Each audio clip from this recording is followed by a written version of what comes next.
En esta ocasión vamos a aprender a hacer un estado de flujo de efectivo. Lo primero es conocer qué es un estado de flujo de efectivo. Este es un documento financiero, es un estado financiero que me ayuda a controlar los movimientos de efectivo durante un periodo de tiempo determinado. En él se registran las entradas y salidas de dinero y hay un residuo. Ese residuo sería el efectivo. También se registran las inversiones para conocer la trayectoria que siguen estas a lo largo de periodos de tiempo determinado y así saber cuánto asignar en el futuro de recursos. Hablar de entradas y salida de dinero significa lo siguiente. Una entrada pues son los ingresos que tiene la organización principalmente vía ventas, y las salidas o los egresos pues son todas aquellas erogaciones de tu empresa para solventar gastos de operación principalmente, y todo aquello que sea que tengas que disponer de dinero para seguir con la operación de tu negocio. Entonces pues la fórmula es muy sencilla, ¿no? Son los ingresos menos los egresos igual a mi flujo de efectivo. Más fácil, es como cuando te llega la quincena, esos serían tus ingresos. Y luego con eso de la quincena pues tratas de pagar pues tus cosas necesarias como el Netflix, el internet, tus chelitas, tus salidas, pues todo lo importante, ¿no? Para subsistir. Y luego lo que te quede pues ahí para cosillas así de menor relevancia como el pago de tus tarjetas, rentas, la manutención de la bendición, y te das cuenta que cuando haces tu corte de ingresos menos egresos pues tienes menos efectivo que el Banco del Bienestar. Ahora, haciendo esta resta de ingresos menos egresos, pues te das cuenta que el único flujo que tienes es el de tus lágrimas, porque tienes menos 24,000 en tu cuenta. ¿Y sabes por qué? Porque ni te apellidas Slim, ni te apellidas Palazuelos. O bien no tienes ninguna relación con Emilio Lozoya o Felipa y Pío López Obrador. Dejando lo proletario de un lado, pues vamos a ver cómo se hace un estado de flujo de efectivo, donde primero tenemos que desglosar la parte de los ingresos, que pues prácticamente son las ventas, y los egresos, que ahí pues puedes incluir todos tus gastos de operación, costo de materias primas e insumos. Entonces, comenzamos.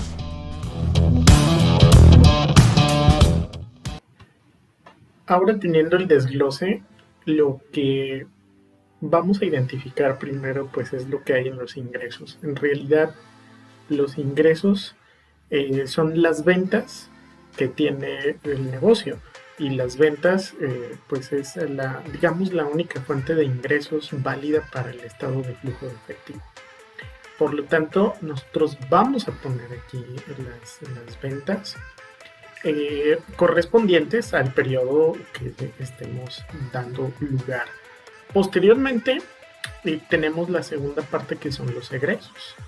En los egresos podemos hacer cualquier desglose.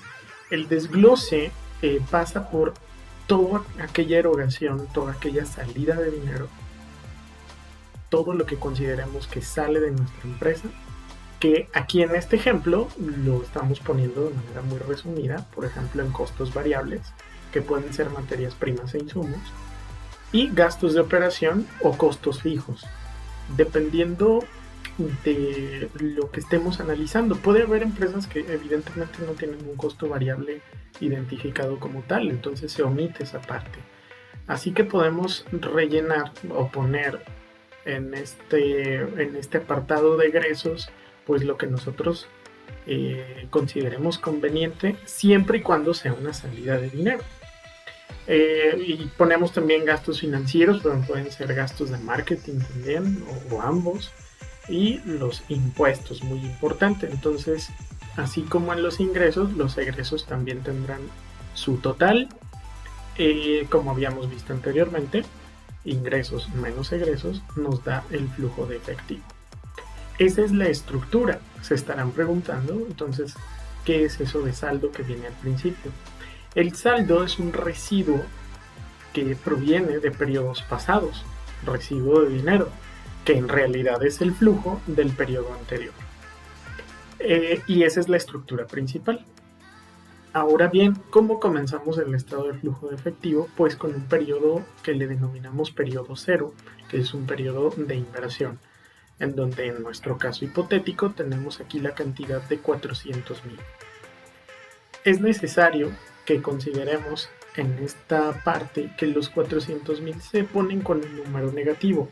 No es que sea un número negativo, es que simplemente pues ya es un dinero que se ha empleado para la compra de los activos.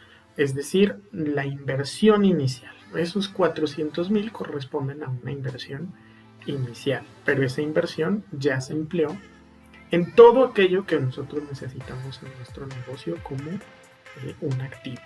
Así que en el periodo cero solo se marca la inversión y lo demás, pues como no ha habido ventas y por lo tanto no se han generado ningunos gastos, pues se deja así, solamente los 400,000 para este ejemplo, o bien lo que corresponda a la inversión inicial. Ahora bien, nosotros tenemos aquí en pantalla un primer periodo. En el primer periodo ya se generaron ventas y por lo tanto se generaron costos y gastos, o lo que es lo mismo que los egresos. Tenemos para nuestro ejemplo 300,000 pesos generados vía venta. Por lo tanto, nuestro total de ingresos corresponde a la misma cantidad. ¿Por qué no tenemos saldo? Porque estos 400,000 fueron de inversión. Cuando empezamos a poner saldos es a partir de un segundo periodo, ¿sí?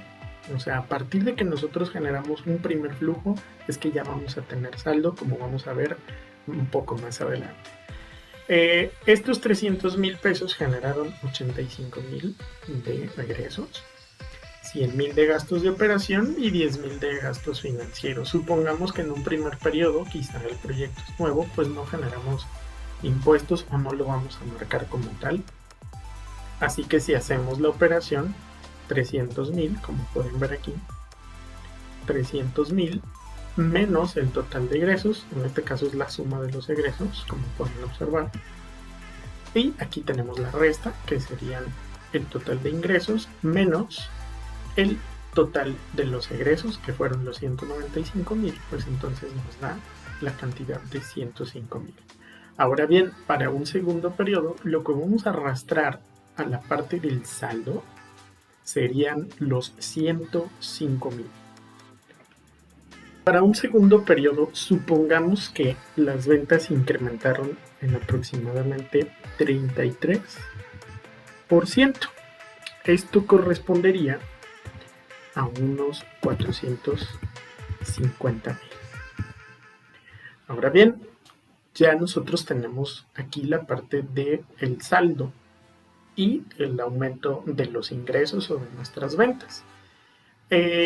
Lo ideal, pues aquí sería que si vamos a sacar una corrida de ventas, pues lo hiciéramos bajo un pronóstico. Si es que vamos a proyectar ventas hacia el futuro, pues las ventas las podemos realizar a partir de un pronóstico de demanda. Ahora, ya que tenemos estos dos datos, pues ahora sí vamos a sumar el saldo más las nuevas ventas, que serían las 450,000, quedando un total de 555,000. Mucha atención aquí, porque ya cuando tenemos saldo, el total de ingresos está conformado por las ventas y ahora sí el saldo. Y eso fue lo que hicimos en esta parte. Ahora, ¿cómo vamos a manejar nosotros los costos variables en caso de tener costos variables? Teóricamente y solo teóricamente, si aumentan las ventas en un determinado porcentaje, que en este caso es un 33%, los costos variables tendrían que aumentar en la misma proporción, teóricamente. ¿Por qué soy enfático en esto? Lo que pasa es que podamos tener un alza de las materias primas por algún tipo de no sé, que el proveedor pueda darnos más caro las materias primas o subió sus precios, por ejemplo, o tenemos mermas o simplemente estamos consumiendo más por algún tipo de razón. Pero como es una proyección, pues teóricamente tendría que ir en la misma correspondencia. Entonces aquí también habría un incremento del 33%, que serían alrededor de 127.500.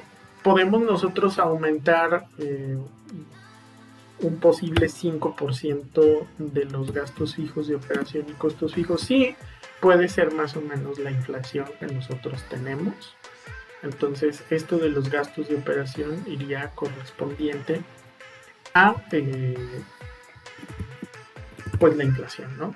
¿Por qué? Pues porque puede ser que la nómina suba en eso, puede ser que las rentas, luz vayan en la misma sintonía. Entonces, pues aquí podemos estimar aproximadamente un 5, 6, 7, 8% aproximadamente. Supongamos que esto es fijo, entonces lo dejamos igual, pero ahora sí, aquí vamos a optar por el pago de los impuestos. Entonces vamos a hacer la siguiente operación para el pago de impuestos, y hay que poner atención aquí para no confundirnos en nuestro cálculo. Lo voy a hacer aquí abajo simplemente como muestra. Claro que lo podemos hacer directo en la celda, pero vamos a sumar todos los egresos. ¿Sí?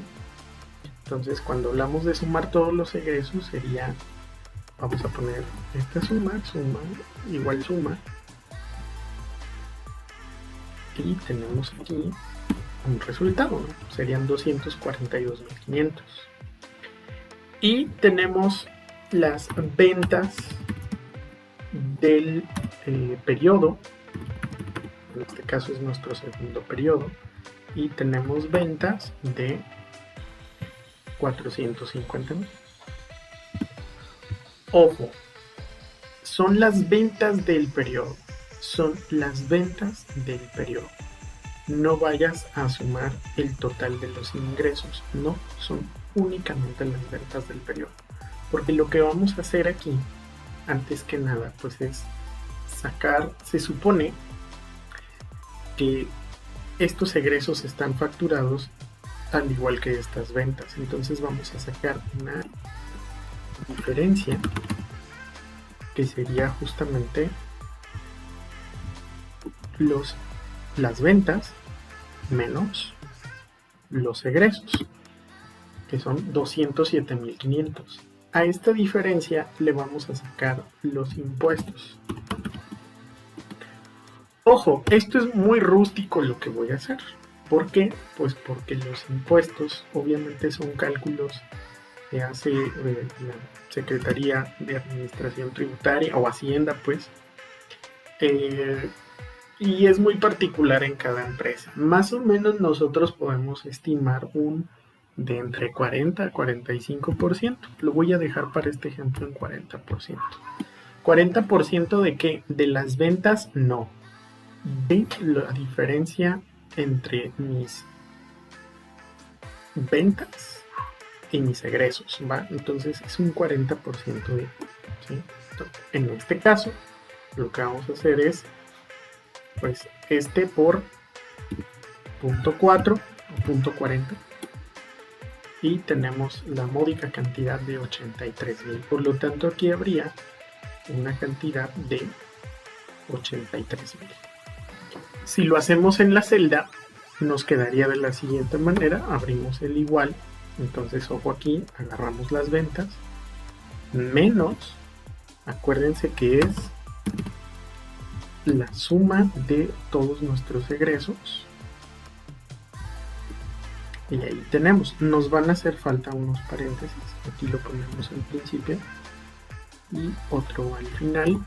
Entonces ahí ya vamos a tener el resultado de la diferencia, y eso lo multiplicamos por lo que decidamos como porcentaje de impuestos. En este caso utilizamos el 40%, entonces 0.40.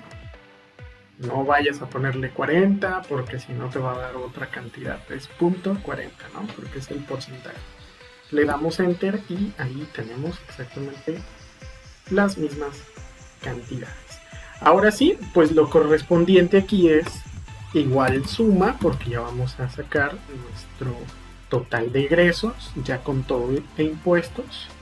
Esto es normal, como de costumbre, 325.500. Y pues ahora sí, hacemos igual la misma suma. Ustedes pueden arrastrar la celda, pero lo estoy haciendo paso por paso. Y sería total de ingresos menos el total de los egresos. Entonces, ahora tengo un flujo de 229.500. Y así podemos ir sacando nuestros periodos con aumentos o disminuciones de las ventas, poniendo atención también en esta parte de los costos variables, de los gastos de operación, que por lo general pueden ir aumentando de manera gradual de acuerdo a la inflación que es algo muy normal, y ya vimos cómo sacar la parte de los impuestos. En el tercer periodo, ahora lo que hacemos es arrastrar evidentemente nuestro flujo del periodo 2 hacia el periodo 3 y pues las ventas aumentaron aquí en un 16%. Por consiguiente, pues este número también va a aumentar un 16%. Pero ojo aquí, nosotros aquí ya aumentamos de 105.000 a 250.000. O sea, sería aproximadamente un 58%. ¿Por qué no habíamos quedado que lo de la inflación? Claro, puede ser que tú tengas un alza ahí de gastos de operación normal de la inflación. Sí, todo normal. Pero si, por ejemplo, tengo un proyecto nuevo que hacer o estoy en un proyecto de innovación y necesito renovación de tecnología o necesito contratar más personal, investigación, qué sé yo, pues obviamente va a aumentar. O sea, hay que tener cuidado porque no es que nada más aumente con la inflación. Si todo está constante y todo sigue igual en mi empresa, bueno, nada más va a ser la inflación, pero si no, si tengo otros proyectos o si tengo que comprar, insisto, más activos para la organización en la forma que vengan, ¿no?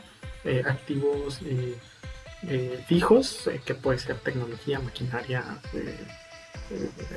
terrenos locales, lo que consideres, manejo de patentes también, y por supuesto el personal puede aumentar. Entonces esto nos genera un alza y aquí depende completamente de a lo que se dedique la empresa, lo que haga la empresa y sus planes. Mantuvimos los 10.000, obviamente hacemos lo mismo que se hizo acá con los impuestos y nos da pues un resultado al final de 356.500.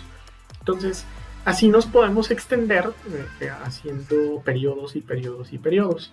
Si nosotros queremos evaluar un proyecto, lo mínimo que debemos de tener son 3 periodos. Menos nos va a costar mucho trabajo, va a ser muy difícil utilizar los instrumentos de evaluación financiera. Entonces mínimo hay que tener 3 periodos. Si tú estás haciendo un proyecto de innovación, entonces procura que tu proyecto, si lo planteas hacia el futuro, consideres, sobre todo en tus gastos de operación y en tus ingresos o en tus ventas, consideres cómo va a ir progresando ese proyecto y qué es lo que vas a necesitar en cada año o en cada periodo. Así que esta es la forma pues que nosotros podemos hacer un estado de flujo de efectivo. Para la evaluación de un proyecto necesitamos la parte de abajo, que son todos los flujos, y eso lo vamos a ver en otro video. Muchas gracias.